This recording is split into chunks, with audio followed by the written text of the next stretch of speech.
Mike Pence launches official campaign for Republican presidential race.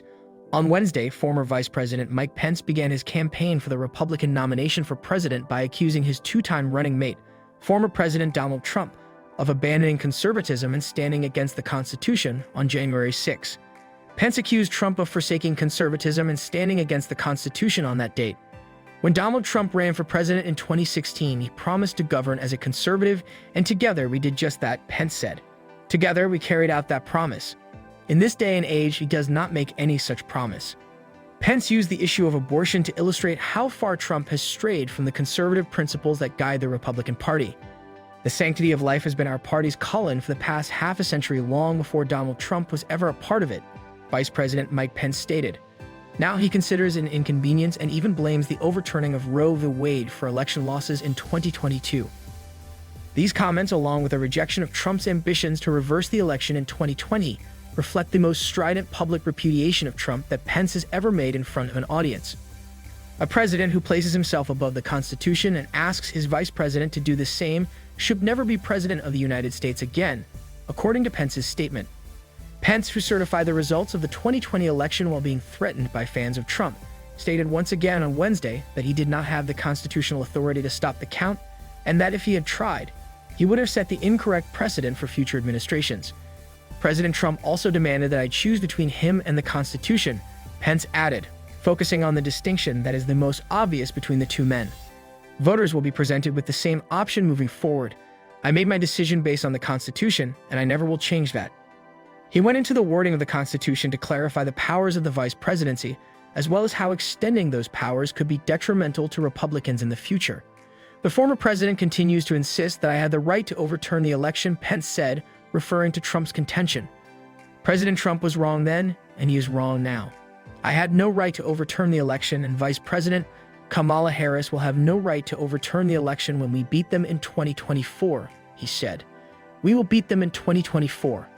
Pence concluded that Trump demanded that I choose between him and the Constitution, and he continued by saying, now voters will be faced with the same choice. On a broader scale, Pence contends that both President Donald Trump and former Vice President Joe Biden have failed to meet the expectations of civility that he claims the American people have for their leaders. Pence intended to emphasize that the majority of Americans treat each other with love and respect, even when they disagree with one another.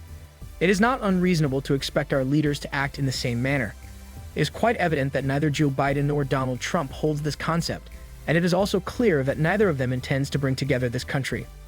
Earlier in the day, on the occasion of his 64th birthday, Mike Pence, a former governor of Indiana and six-term congressman, published a launch video in which he took shots at Joe Biden by name and implied that Trump was to blame for the situation. In a self-narrated montage of Americana lasting 2.5 minutes, Vice President Mike Pence claimed President Joe Biden and the radical left have weakened America at home and abroad. We can save this country. However, different eras require a different kind of leadership. Pence continued by saying, today our party and our country need a leader that will appeal, as Lincoln said, to the better angels of our nature. He was directing this statement more clearly at the frequently bitter Trump. In the video, which is titled Best Days, Vice President Pence argues that the state of the country is precarious, but that its best days are still to come. Pence is one of 3 candidates who have entered the Republican primary field this week.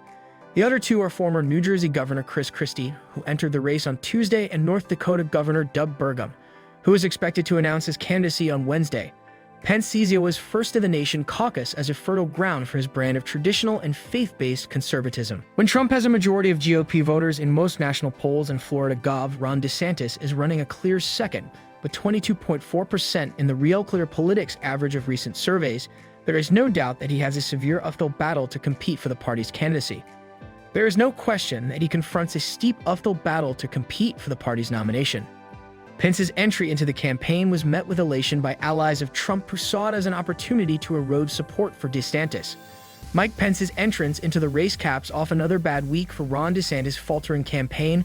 Caroline Leavitt, spokeswoman for Make America Great Again Incorporated, a pro-Trump political committee, said in a statement, Mike Pence's entrance into the race caps off another bad week for Ron DeSantis' faltering campaign. However, the question that the majority of Republican voters are asking themselves regarding Pence's campaign is why. With fewer than 4% of the vote in the Real Clear Politics average, Pence is in fourth place, trailing behind Trump, DeSantis, and Nikki Haley, the former ambassador of the United States to the United Nations. A return for Pence, though, would involve a monumental shift in the political dynamics inside the Republican Party, regardless of the numbers. When Pence was vice president, less than 3 years ago, a mob led by Trump ransacked the Capitol building while Pence hid. Some individuals in the crowd, infuriated by his decision not to prevent the certification of the Trump-Pence ticket's defeat in the 2020 election, began chanting, "Hang Mike Pence." It was a shocking about-face for a devoted supporter of the president who had spent his years as vice president smiling and nodding along with the president.